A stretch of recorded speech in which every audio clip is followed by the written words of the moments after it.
Hello, my name is Emily Lee, And my name is Bradley. and our Capstone project is about the topic of wage theft in Los Angeles. All right, so starting off with an introduction to our project. So why did we choose this topic? Well, during the summer of 2019, I participated in the Korean American Youth Leadership Training Program, also known as KLIT, and as student interns, we collaborated in creating a student-led service project. And so we explored numerous issues in the Los Angeles community. And after doing some research, we found out that one of the most common yet unrepresented issues was wage theft. And through that project, I've been able to personally meet victims of wage theft, hear their stories, as well as see the working conditions in places such as garment factories, which were awful. And knowing how not a lot of people know what is going on behind the scenes of LA's industries, we wanted to raise awareness about it, firstly by educating young teens in our school in order to help those workers in any way we can. And that leads us to the research questions for this project. The first one being, what steps are needed to educate teens from the ages of 14 to 18 in Koreatown, Los Angeles on how immigrant workers are experiencing wage theft in the clothing industry in order to be able to make changes in the Koreatown communities? And the second one is, how can teens from ages 14 to 18 in the Los Angeles Koreatown community be able to make impactful actions to help victims of wage theft in Los Angeles obtain working rights? And we wanted to find out how we can properly educate teens about wage theft and how we can encourage them to advocate for workers' rights as well. And next is the literature review. So, from our literature review, these are our main points. Los Angeles relies on immigrants and low-income workers for the manufacturing of clothes. However, blinded by what may seem as a successful business, not many know that these workers are being stripped of their rights. The literature review discusses the effects wage theft has on immigrant workers, how it happens, and how educating the new generation of young adults can help prevent it from occurring. The damage that results from wage theft includes the decrease of taxable income, lower wage standards, and the $7 billion loss of payroll tax in California alone. The issue concerning wage theft workers is a topic not many are aware of, making advancements in bringing the concept into the light. There has been studies from the UCLA Labor Center about how the workers' loss of 26 million every week due to wage theft. So from our review, we're just trying to see the association between undocumented immigrants and wage theft and what the effects of wage theft are.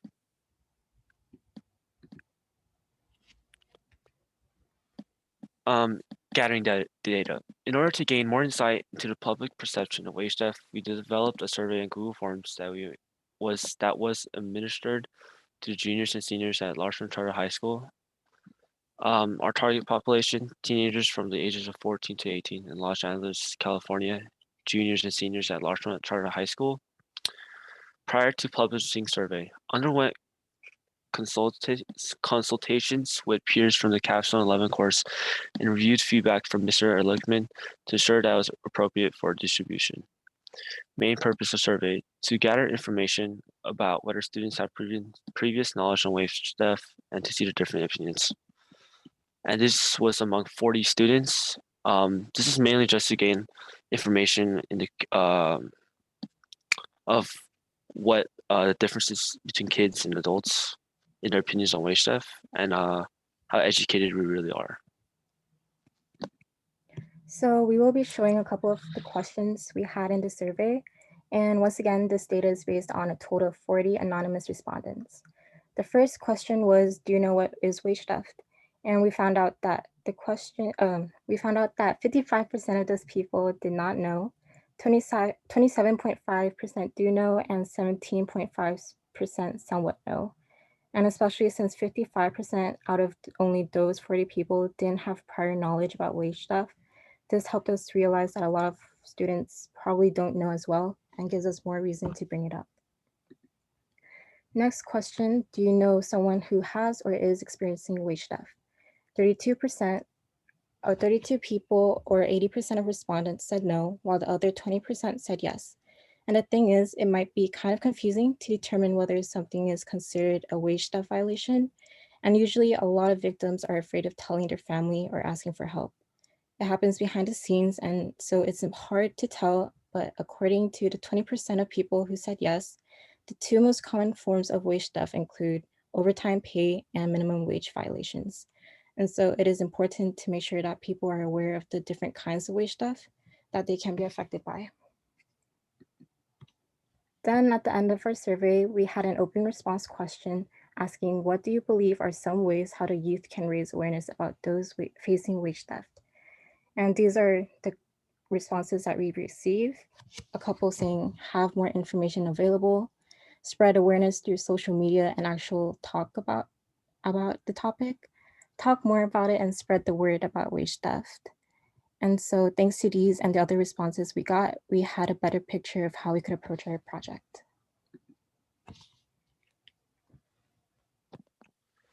After the survey, we interviewed a deputy director at Kiwa, Workers for Justice. For our interview, we contacted Jose Roberto Jr. Hernandez, deputy director of the Koreatown Immigrant Workers Alliance, Kiwa. Kiwa is an agency that specializes in helping and advocating for workers' rights, so being able to receive information and tips was really helpful. As someone who specializes in advocating for workers' rights, we were able to receive some ideas on how we could approach our project. These are some main points from the interview. There are multiple unions, foundations, and organizations that are seeking help from the public to sign petitions for their delegations and are open to receiving donations. Um, Hernandez said one of the most effective ways how teens are able to advocate for equal working rights is by sharing information with their friends and families, whether it may be through social media or daily conversation. Tying in both of these points to our research questions, we believe that the best way to educate teens was by providing them with a resource which includes information about wage theft as well as organizations they can look into all in one place.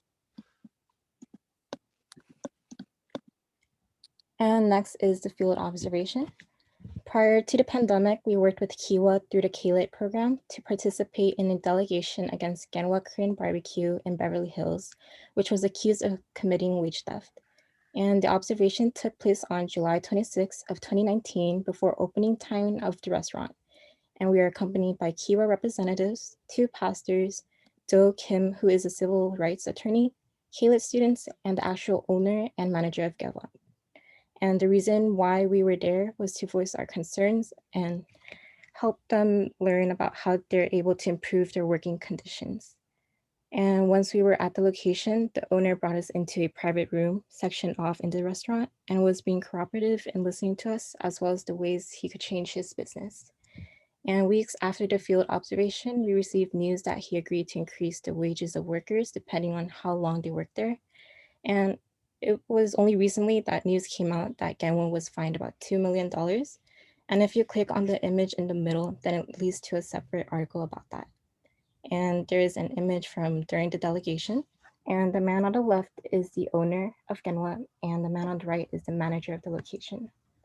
And the field observation in general was really insightful since we were able to actually be a part of an official delegation.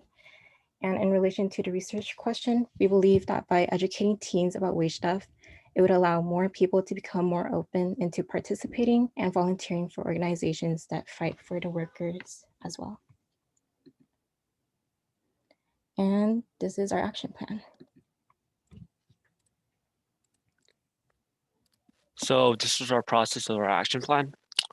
Based on our findings through the survey, interview, and field observation, the best way to educate teens about the topic of wage theft is to provide them with informative resources. And taking into account that we are restricted by distance learning, ensure is accessible online is our key goal. This is what we plan on doing as our action plan. Creating a resource-informative website using Google Sites for LCS students, friends, and family members. Promote organizations, unions, and foundations. Advocating against wage theft. Students can help sign petitions and dash or donate. And this is our final project. I already have it open, so let me just go on. All right, so starting off, we have our homepage and we've added a couple of images to a slideshow. We included our mission, a definition of wage theft, and ways how people could reach out and file claims. Then we have an About Us page, and we just talked about why we chose this topic, as well as what we hope to achieve through our website. Then is the actual information about wage theft. And so we've included common forms of wage theft, a video talking about it, as well as the different industries where it happens, and a lot more information about wage theft as well. Then is a ways to help section. And if family members are a victim of wage theft or anybody you know, we've given some of the contacts where people can reach out and file a claim. And this is for the teens who are curious about how they could help. They're able to spread the word about wage theft, get involved with local worker justice organizations, sign petitions, and contact members of Congress. Then we have a resource page, and these are links to different petitions that people could sign. And we've also included a couple of worker justice organizations that people could go on and look more into. Then is a further information page. And we've also added links to different reports, research, news reports, as well as websites, and a quick survey that is completely optional for students. And we're able to receive feedback on our website, as well as how we could improve it. And going back,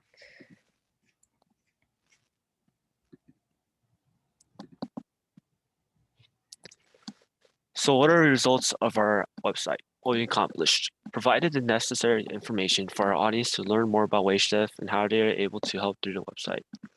Presented the information to our family members. Reached out to friends and shared the link to our website. So what is next? Work with LCS Service Committee to create a section on the Timberwolves service website specifically to help promote Capstone projects.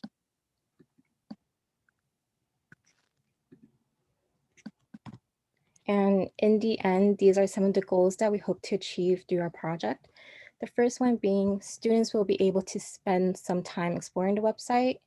Students will be able to learn and take away key points about the topic. Students will be able to share that information with others, and students will be able to become encouraged to help victims of wage theft. And these are the list of references. And this is the end. We hope you enjoyed your presentation. Thank you. Thank you.